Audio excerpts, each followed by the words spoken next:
Halo,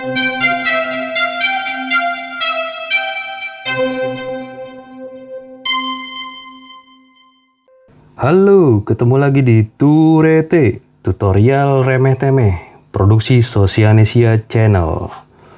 Pada video kali ini, gua akan berbagi permasalahan yang mungkin kalian juga sering alami atau pernah alami yang bikin jengkel ketika kita main microcontroller, Arduino dan sejenisnya menggunakan powerbank, di mana modul powerbanknya ternyata memiliki fitur auto off, di mana dia akan mati sendiri ketika arusnya yang keluar dari outputnya terlalu kecil.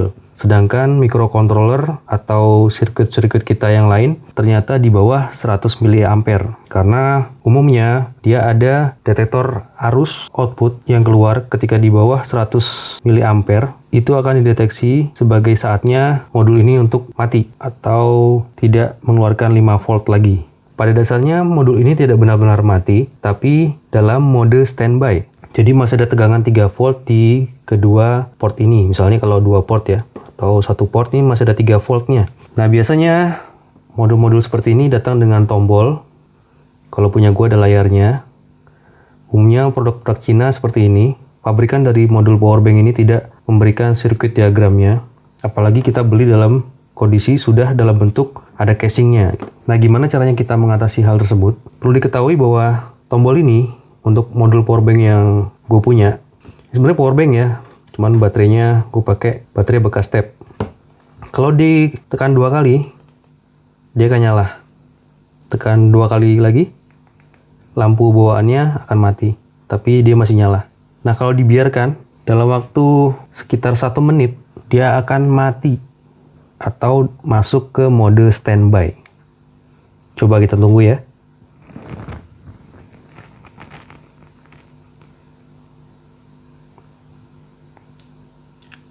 Lampu layar masih hidup.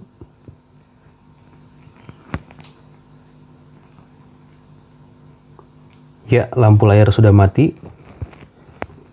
Tapi masih ada tulisannya. Berarti tegangannya masih keluar ini. Masih ada tegangan 5 volt di portnya. Coba kita tungguin lagi.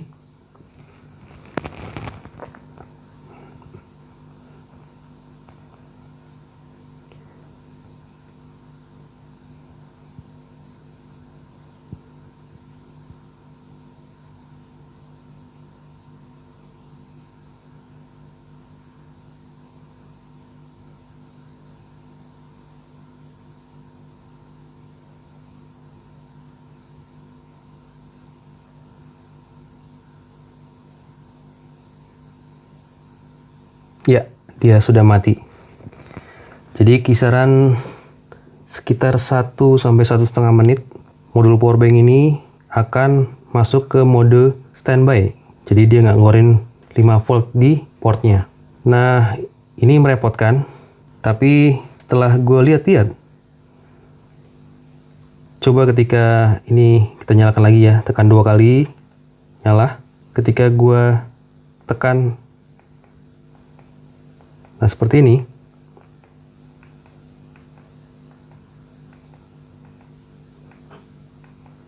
jadi tombolnya gue tekan dalam interval waktu tertentu.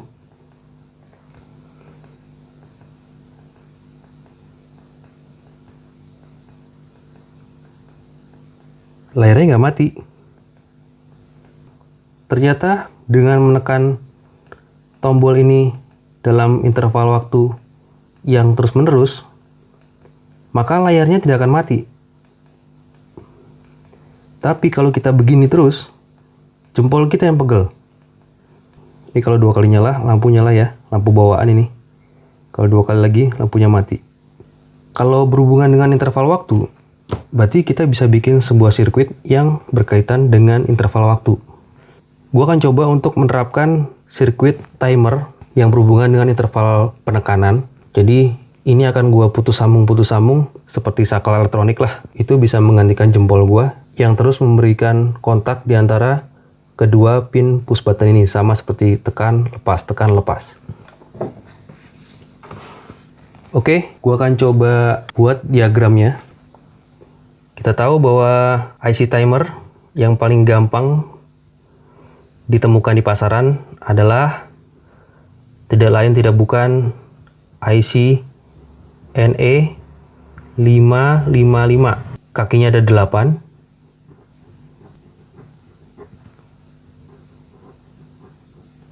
Ini kaki 1, kaki 2, kaki 3, kaki 4, kaki 5, kaki 6, kaki 7, kaki 8. Oke. Kita akan buat sirkuit astable dari IC NE55. Kaki nomor 8 kita hubungkan dengan tegangan 5 volt. Kaki nomor 1 kita hubungkan dengan negatif atau ground. Dari mana kita dapat 5 volt dan ground ini? Kita ambil dari pin output port USB ini. Jadi kalau USB ya, kalau lihat dari atas begini, nih, seperti ini misalnya, ini ada kakinya ada 4. 1, 2, 3, 4. Kaki yang paling kanan itu kaki positif, kaki yang paling kiri itu kaki negatif. Jadi ini akan kita hubungkan dengan sumber daya dari IC ini. Yang ini yang 5 volt, yang positif, dan yang negatif yang ground. Oke. Kemudian kaki nomor 7 dan 8, kaki 7 dan 8 kita beri resistor 1 kilo ohm. Kaki 7 dan 6 kita beri resistor juga 1 kilo ohm. Kaki 5 dan kaki 4 kita tidak pakai. Kaki 2 kita hubungkan dengan kaki 6. Kemudian kaki 6 kita hubungkan dengan ground tapi melalui kapasitor ELCO, elektrolit kapasitor. Ini yang plus, ini yang minus. Kemudian berapa nilai kapasitornya? Mungkin kita coba dengan 330 UF kali ya. Kapasitor ini gunanya untuk memberikan interval waktu dengan cara kapasitor ini diberi tegangan, charging, kemudian discharging. Semakin besar kapasitasnya, semakin lama dia menghasilkan interval waktu yang keluar atau hasil output yang keluar di kaki nomor 3. Ini kaki nomor 3, berarti ini lompat ya. Ini outputnya. Tegangan yang keluar dari kaki nomor 3 ini akan berkaitan dengan kapasitor ini dan resistor 2 ini. Tapi yang pasti, besarnya kapasitas di sini akan mempengaruhi berapa lama rentang waktu mati dan nyala output kaki nomor 3. Jadi, semakin besar dari 330, ini akan semakin lambat. Jadi ketika charging penuh, dia akan keluar tegangan, discharging dia akan mati lagi. Tidak ada tegangan di sini. Ini tegangan yang keluar ini tegangan positif ya, kaki nomor 3. Jadi kalau lebih besar kapasitas dari 330, maka interval waktu mati nyalanya akan lebih lambat. Di bawah 330, rentang waktu mati nyala itu akan lebih cepat gitu. Nah, output ini akan kita gunakan untuk mengontrol si 2 pin dari tombol ini. Jadi semisal ini tombolnya, ini kan ada 2 kaki tadi yang gua maksud. Yang ketika kita tekan, 2 pin ini akan terhubung. Ketika dilepas, 2 pin ini akan tidak terhubung. Outputnya cuma 1 nih, dan ini tegangannya positif. Sekarang kita cek dulu nih, tegangan yang ada di push button ini positif atau negatif. Karena pada umumnya push button yang digunakan pada modul-modul buatan Cina seperti ini itu menggunakan jalur negatif. Tapi untuk lebih pastinya kita tes aja. Kita pakai multimeter digital, mau merek apa aja juga boleh. Pasang di mode voltage atau mode tegangan. Kemudian probe yang warna hitam kita tempelin di salah satu kaki pin push button. Misalnya di sini atau di sini ya. Salah satu aja. Probe yang warna merah kita tempelkan pada pin baterai yang positif. Ya, itu ada bat plus ya. Kelihatan kan? Kalau ternyata di sini, nah, kita coba pindahin.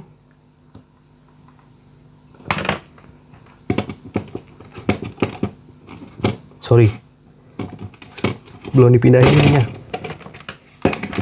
Sorry tadi salah di mode arus.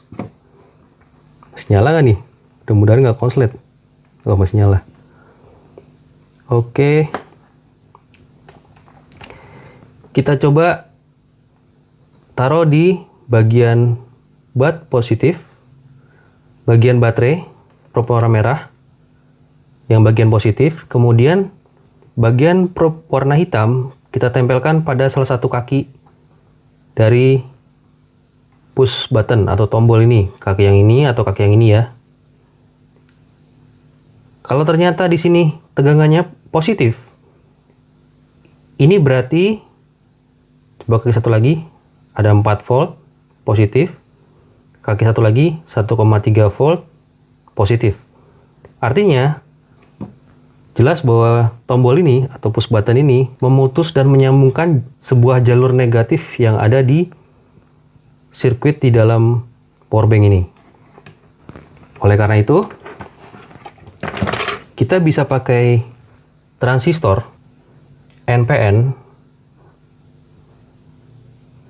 yang paling gampang ditemukan aja ya, misalnya kita pakai BC547 yang NPN ya.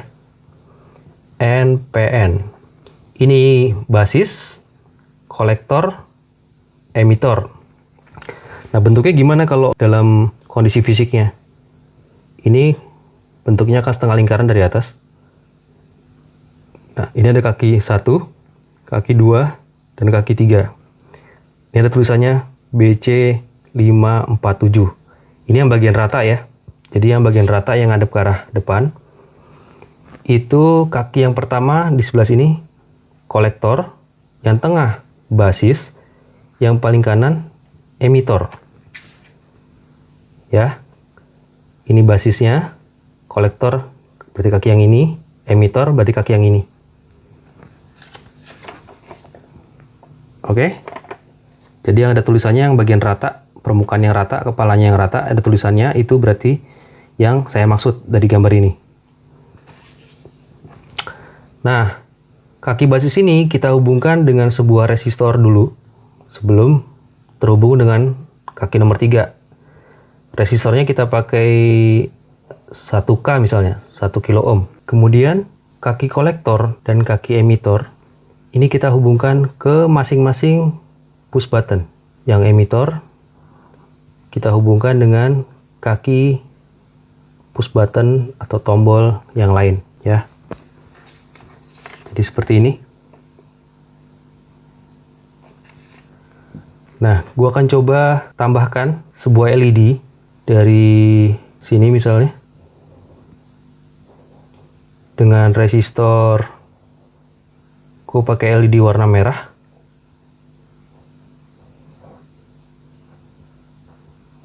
Ke bagian ground sini sebagai indikator.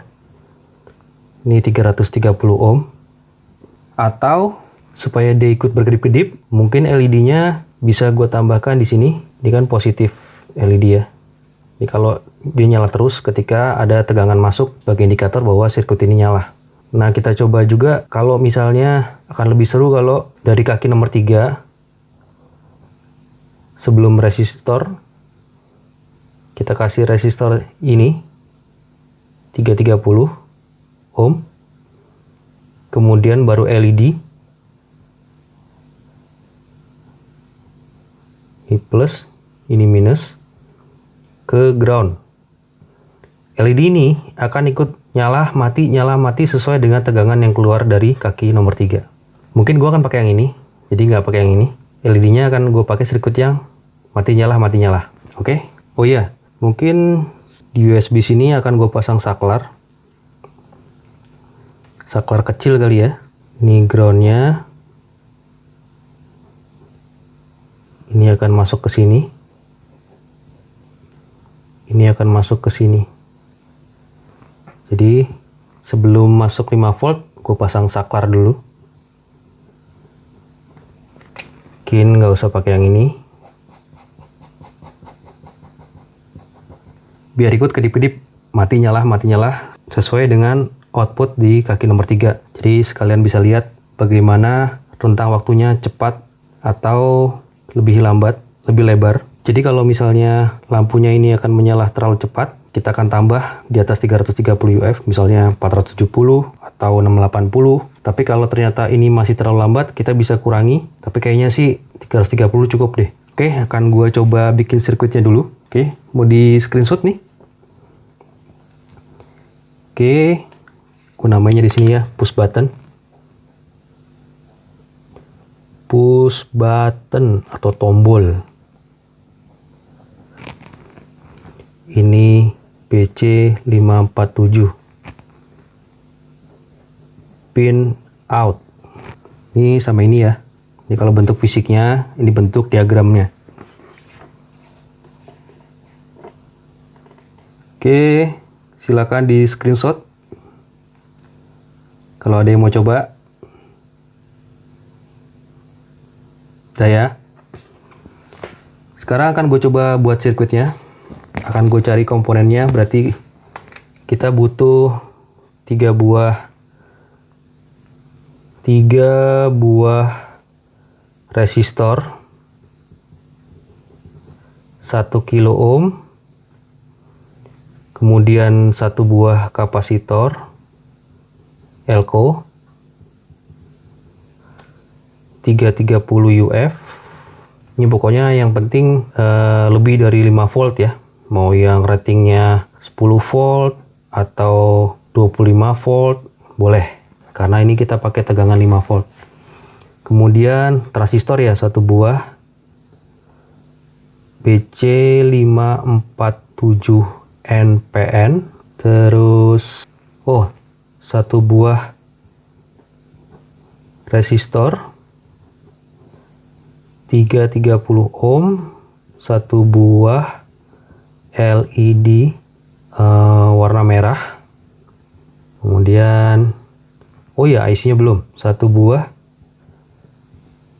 NE555. Ini kita pakai yang gede aja kali ya, yang deep ya. Oke, gue akan beli dulu dan akan gue coba rakit. Oke, ini sudah, ini gue beli IC-nya yang model deep DIP kaki 8. Itu ada cekungannya ya, sama seperti ini. Kemudian Elco 330, resistor 1K 3 buah, LED merah 1, sama resistor 330. Oh iya, saklarnya lupa tadi.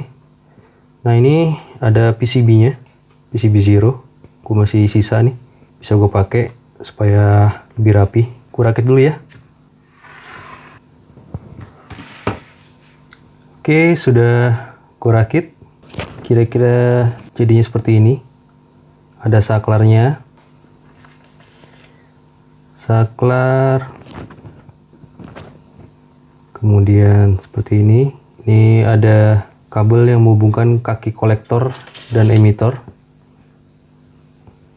Kabel kecil, kabel jumper aja, biar gampang nyoldernya. Ini kabel untuk ke port USB pin 5 volt. Kasih timah dulu nih. Sekarang kita pasang ya. Oke, gue solder dulu. Oke, sudah gua rakit. Ini sudah di solder. Kelihatan nggak ya? Ke bagian push button. Kabel yang dari kolektor dan emitor. Kaki kolektornya gue kasih tegangan yang lebih kecil, terukur 1,3 volt. Kemudian yang emitor gue kasih tegangan yang lebih besar, yang 4 volt. Kemudian ini sudah gue solder juga ke pin, salah satu pin output dari port USB.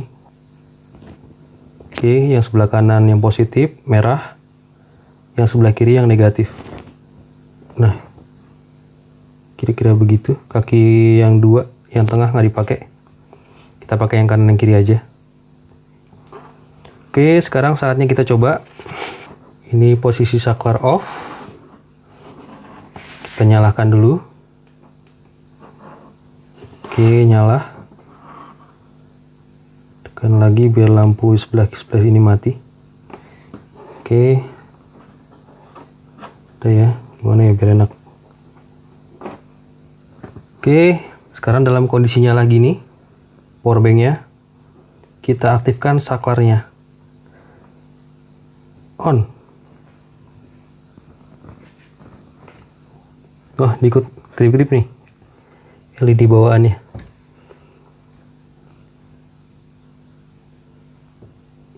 Ya lumayan, gak apa-apa. Memang sesuai dugaan, sesuai perkiraan gua. Ini kedipnya seperti ini di 330 UF. Mungkin ini kapasitasnya nggak sampai 330 UF, tapi ya sekitar inilah. Yang tanpa gue sadarin ternyata lampu bawaannya, LED bawaannya, lampu senter bawaannya dari modul powerbank ini ikut kedip-kedip juga. Dan kita tungguin apakah layarnya akan mati dengan circuit timer ini. Kita coba dari sekarang ya. Ya, harusnya tadi sekitar 1 menit, 1,5 menit mati tadi. 20 detik lampu biru layarnya mati. Tapi sampai sekarang belum nih. Belum mati. Artinya tegangan 5 voltnya ada di output ini.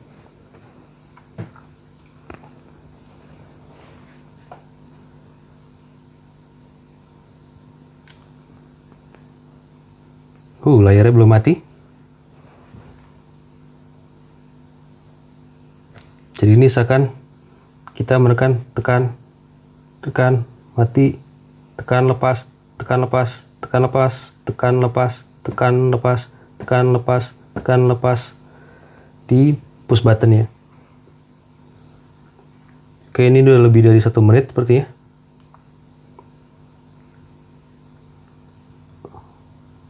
Oke, artinya berhasil. Coba kita matikan saklarnya.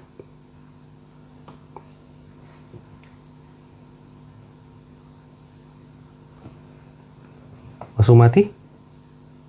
Coba kita nyalakan.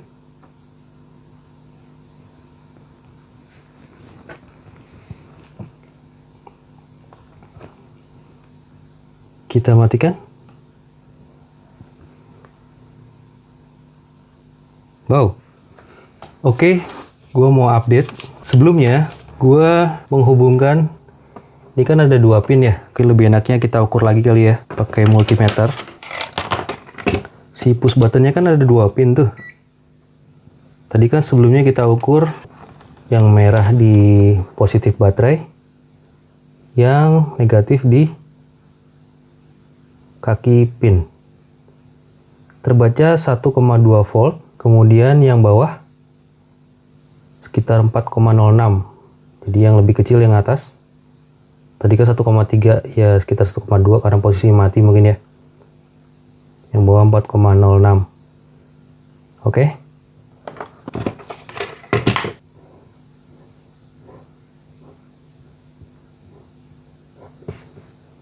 Ini emitter, ini kolektor.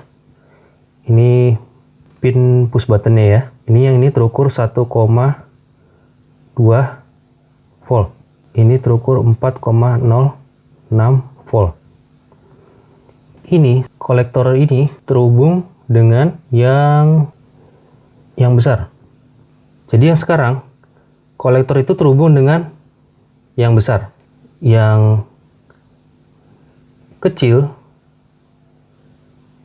terhubung dengan emitter. Ini yang sekarang ya. Kalau tadi Sebelumnya itu terhubung, ini pin 4,06 volt. Ini pin yang tertera 1,2 volt. Yang sebelumnya ini terhubung dengan 4 volt. Yang kolektornya terhubung dengan 1,2 volt. Jadi terbalik. Yang sebelumnya ini Yang sebelumnya ketika posisi powerbank nyala,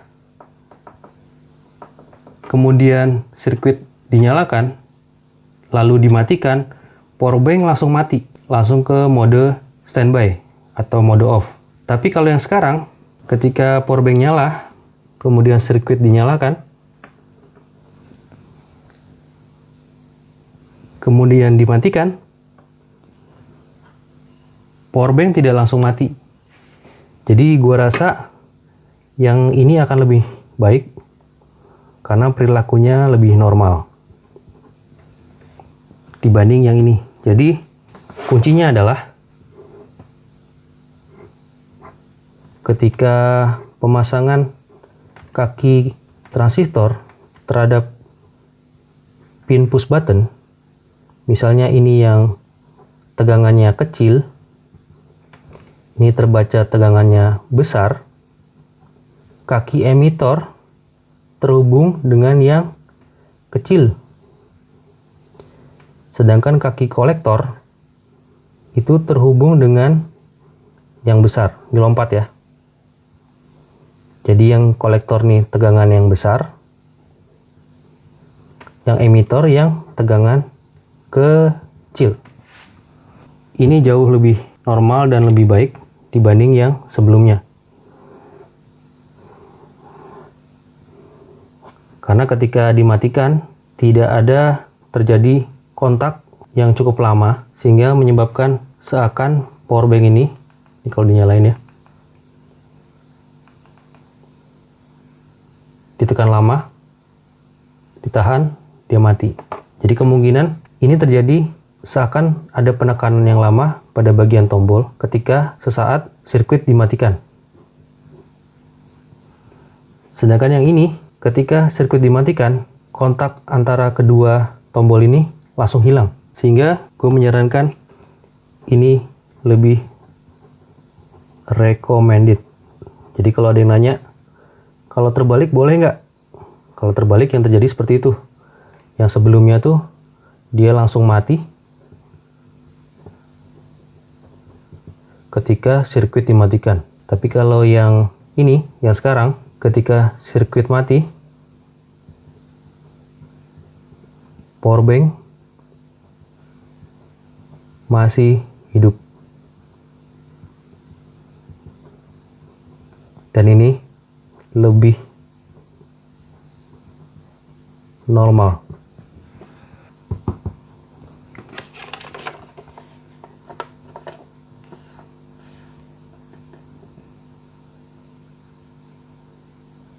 Oke, sekian video dari gua. Semoga bermanfaat. See you.